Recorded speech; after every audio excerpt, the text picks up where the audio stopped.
Le volume des investissements directs étrangers a atteint 3,53 milliards de dollars américains fin octobre 2022. Suivez les détails dans le dossier avec Judith Piombo.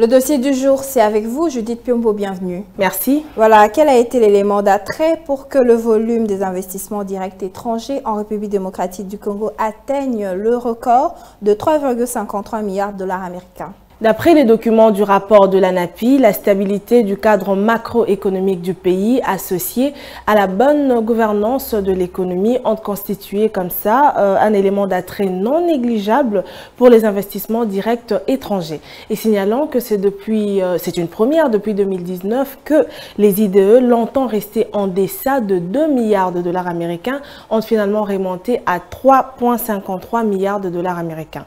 Et donc ces tendances sont confirmées par la Conférence des Nations Unies du commerce et du développement qui d'ailleurs ont ressorti une évolution positive du flux entrant des IDE en République démocratique du Congo, passant de près de 1,65 milliards de dollars américains en 2020 à 1,87 milliards de dollars américains en 2021. Concrètement, quels sont les principaux facteurs qui déterminent la capacité d'un pays à attirer les IDE? Alors, cette performance s'explique par quelques facteurs principaux, à savoir la taille des marchés et les perspectives de croissance, le cadre réglementaire et le cadre d'action.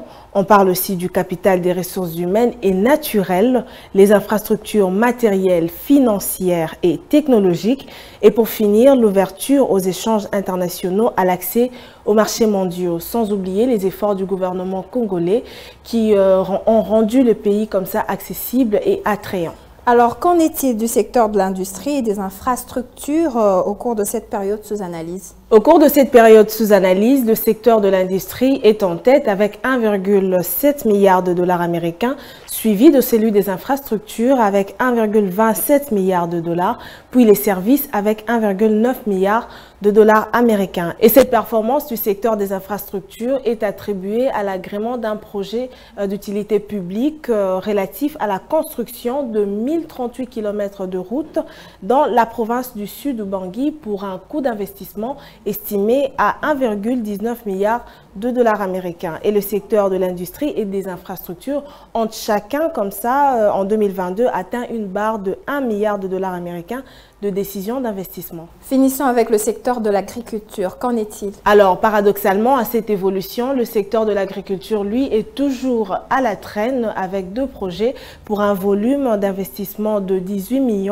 940 276 dollars américains et 140 emplois à pourvoir pour toute la période sous examen. Merci à vous, Judith Piombo, pour ce dossier. Je rappelle que vous étiez en train de nous parler du volume des investissements directs étrangers qui ont atteint 3,53 milliards de dollars américains fin octobre 2022. Merci encore. Merci à vous, Namaka.